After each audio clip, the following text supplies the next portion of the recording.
이제 주거 취약계층을 대상으로 주거지를 좀 확대하고 주택 소유 기회가 저소득층을 대상으로 공공 임대주택을 좀 확대해야 된다라는 지적이 나오고 있습니다.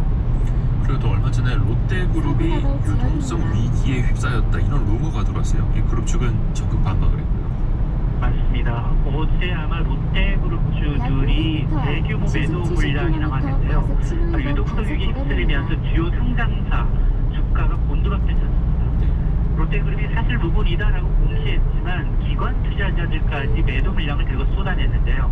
그러다 보니 롯데지주, 롯데케미칼, 롯데쇼핑과 같은 주요 종목들이 장중 52주 신저가를 찍었는데요. 한 증권가 찌라시라고 하죠. 일부 온라인 커뮤니티를 중심으로 해서 롯데그룹이 유동성 위기를 겪고 있다, 부도 위험 직전이다, 이런 이제 악성 루머가 나돌았는데요.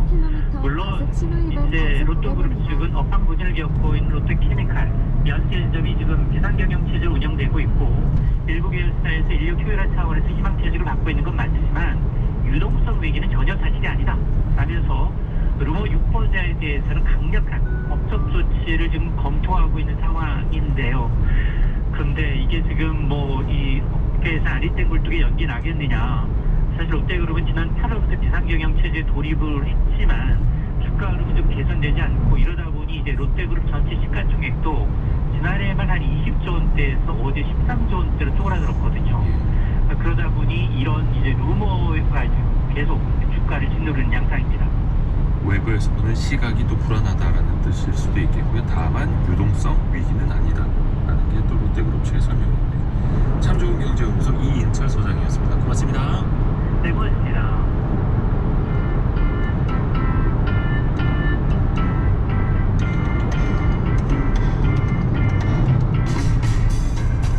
지금 여러분께서는 KBS 1라디오 성공예감 이대호입니다를 듣고 계십니다. 프로그램에 참여하신 청취자 여러분께는 추첨을 통해 아름다운 식탁 창조 주비푸드에서 뿌리 담은 리얼 생 와사비를, 쉽고 빠른 판촉물 제작 시너지 기프트에서 무드 등 미니 가습기를, 그리고 성공예감에서 준비한 커피 쿠폰을 보내드립니다. 당첨자는 성공예감 이대호입니다 홈페이지에서 확인하세요. 원탁의 기자들 K 함께 하시죠. 스튜디오에 KBS 김준범, 서영민, 강나루 기자 함께 했습니다. 안녕하세요. 안녕하세요. 안녕하세요. 최근에 외신 중에 또 주요한 뉴스 중에 하나가 트럼프 당선인이 어떤 사람을 어떤 부처에 부장으로 앉힌다, 이게 계속 이제 하나둘씩 나오죠. 근데 논란이 항상 따라붙더라고요. 물론 뭐 항상 인사기자에서 논란이 따라붙긴 합니다만. 트럼프 미국 대통령이 이제 대선이 5일이었죠. 한 8일, 거의 한 일주일 만에 장관급 내정자 한 12명 발표했다고 하는데 이게 사실 엄청 빠른 겁니다.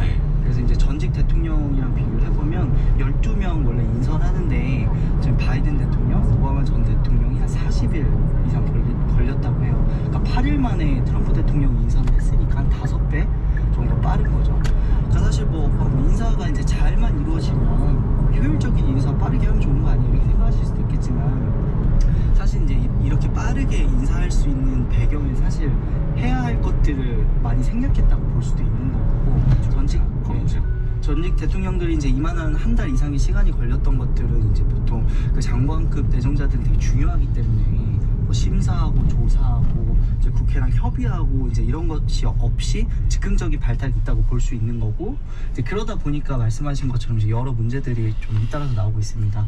그러니까 대표적으로는 이제 보건복지부 장관 지명자 얘기를 많이 하는데 그 이제 지명자 이제 로버트 케네디 주니어 인데 그 로버트 케네디 주니어가 이제 백신, 그 코로나 백신 불신론 신봉자라고 해요. 근데 이제 보건복지부 장관으로 지명이 된 거죠. 그래서 코로나 이전부터 이제 백신은 위험하다, 백신을 사용하면 자폐증을 유발할 수 있다, 이제 이렇게 다소 이제 무리한 주장인 거죠. 그러면서 이제 백신 반대 로비 활동도 하고, 그래서 미국 의료계 인사들이 이거는 미국 공중보건의 이제 명백한 위험이다라고 평가할 정도로 이제 아무래도 그 인선 기간이 좀 짧다 보니까 이런 어떤 지명자들을 비롯한 문제들이 좀 불거지고 있는 상황이다 보시면 될 것 같습니다. 빠르게 인선을 하고 있다. 어떻게 보면, 좋게 보면 준비된 인사. 또 트럼프 당선인은 경력직 아닙니까? 경력직 대통령이기 때문에 충성심을 중심으로 보겠다고 했죠. 사실은 왜냐하면 첫 번째 임기 때 트럼프가 제대로 자기의 뜻을 마음껏 펼쳤느냐, 뜻이라는 게 있는지 정확하게 모르겠으나 펼쳤느냐. 처음에 보면 국무장관, 국방부 장관, 안보실장 이런 사람들이 매티스 국방장관, 아니면 맥메스터 국방부 보좌관, 국무장관 틸러슨까지 포함해서 다 트럼프 말을 안 듣고 나갔어요. 어떻게 보면 이제 자기가 주장하는 게 좀 반발을 좀 했었다. 네. 근데 사실은 트럼프가 얼토당토 아는 말을 했기 때문에 그런 거긴 하지만 여튼 이 사람들은 처음에 내보내지거나 자기가 나가거나 다 나갔습니다. 이런 식으로 나간 사람이 엄청 많아요. 그리고 나서 트럼프 정권에 적이 됐죠. 이번에 선거할 때도 저 되면 안 돼. 이런 식의 얘기를 하는 사람도 있었고, 볼튼 안보보좌관도 회고록 보면은 굉장히 트럼프를 문제 있는 사람으로 묘사해 놓고 그럽니다. 근데 이렇게 되니까 이번 인사는 무조건 로열한 사람을 보겠다. 충성심이 중요하다. 이렇게 가니까 정해져 있는 거예요. 나한테 충성을 하겠죠. 내 말에 반기를 들지 않는 사람, 나보다 똑똑하다고 믿지 않는 사람, 내가 시킨 대로 할 사람. 그러다 보니까 이게 아주 선명해서 계속 쭉쭉쭉쭉쭉 나가고 있는 측면도 있는 것 같습니다. 그게 또 과도한 쏠림 현상을 또 가져올 수도 있는 거고, 이렇게 좋게 말하면 어떤 분들이 이제 완전체라고 해서 원하는 정책을 빠르게 추진할 수 있다. 왜냐면 이제 트럼프는 더 이상의 재임이 안 되기 때문에 딱 남은 시간은 4년밖에 없는 대통령 아닙니까? 그래서 완전체라고 표현하시는 분들도 있는 반면에 또 쏠림 현상이 또 걱정되기도 하는 거죠.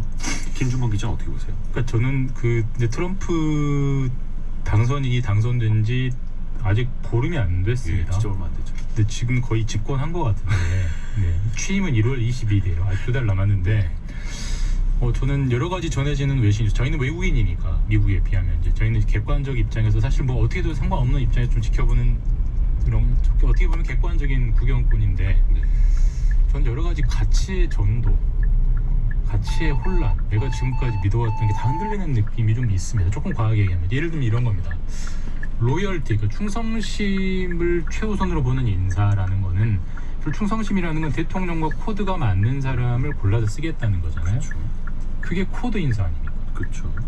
보은 인사, 회전문 인사, 측근 인사, 편중 인사.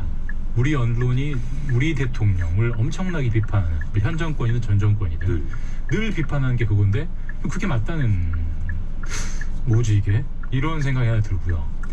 그 다음에 지금 미국 언론에서 거의 공식적으로 확인되고 있는 게 트럼프 정부의 인사에 1기 때는 딸이 개입을 했고 2기 때는 아들이 거의 공식 인선 작업자라고 나오잖아요. 우리가 가장 하지 말아야 될 것 중에 하나가 대통령 친인척의 정치 개입, 국정 개입이라고 늘 배워왔는데 이건 뭐지?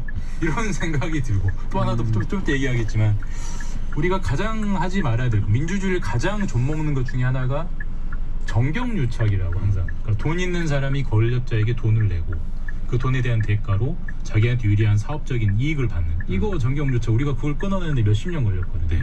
지금도 항상 경계하는 건데, 일론 머스크랑 트럼프가 정경유착 아닌가? 그쵸. 그런 가능성이 매우 높은 거 아닌가? 근데 그게 모든 게 지금 아름답게 포장되면서 비전으로 보도되고 있거든요. 그러니까 저는 그런 데서 가치의 혼란을 느끼는 거, 내가 지금까지 배워왔던 게 잘못 배웠나? 이런 생각들을 좀 하고 있습니다. 사실은 지금 일론 머스크가 하고 있는 일을 보면 우리나라에 빗대어 생각해 보면 돼요. 지금 윤석열 대통령한테 이재용 삼성전자 회장이 재무장관 이 사람 안 치쇼. 지금 두 사람이 리스트에 올라가 있는 거 아는데 한 사람은 지금처럼 하던 사람이고 다른 사람은 혁신을 할 사람이야. 혁신할 사람 안 치쇼. 누구 안 치쇼. 이러고 있는 겁니다. 이게 사실 우리의 상식으로 봤을 때 굉장히 이례적이고 낯선데, 또 미국의 상식으로 봤을 때는 어떨까? 또 미국 내에서도 이런 편중된 인사, 그러니까 국가의 어떤 정책적인 대계를 생각하기보다는 트럼프의 코드와 맞는, 충성할 수밖에 없는 사람만 뽑는다. 미국 내 시선으로 보면은 어떨까요? 일단 국민들이 선택한 거니까 그러려니 할까요? 근데 이제 미국에서도 사실 가치 전도라고 이제 표현하셨지만, 이제 언론들은 계속 이제 비판적인 보도들을 많이 하고 있습니다. 그래서 아까 이제 보건복지부 장관 사례를 들어드렸는데, 또 하나가 이제 성비위 의혹 있는 이제 후보자들도 많이 나오고 있어요. 성비위, 성매수 의혹 있는. 그러니까 국방장관 후보자로 이제 폭스뉴스 앵커인 피트 헤그세스라는 분이 있는데, 육군 소령 출신입니다. 그러니까 나이도 엄청 젊고 이제 군 계급 자체도 많이 올라가지 않은 데다가 이제 학술 뉴스 앵커니까 이제 깜짝 발탁이다, 파격 발탁이다, 군의 어떤 개혁이나 혁신을 많이 이끌 것이다라는 이제 긍정적 보도도 나왔지만 사실 지명 이후에 성비 의혹이 제기가 돼서 미국 언론들도 많이 지적을 하고 있고요. 법무장관 후보자도 이제 맷 게이츠 후보자 같은 경우에도 과거에 17살, 그러니까 미성년자 성매수 의혹으로 또 논란의 중심에 다 있었습니다. 그러니까 이런 부분들에 여전히 이제 이런 인물들이 이제 지명이 돼서는 안 된다라는 목소리들이 미국 언론에서도 사실은 끊임없이 나오고 있는 상황이라고 보시면 될 것 같습니다. 미국 언론도 당연히 비판을 하고 있던데 제 외신을 보면은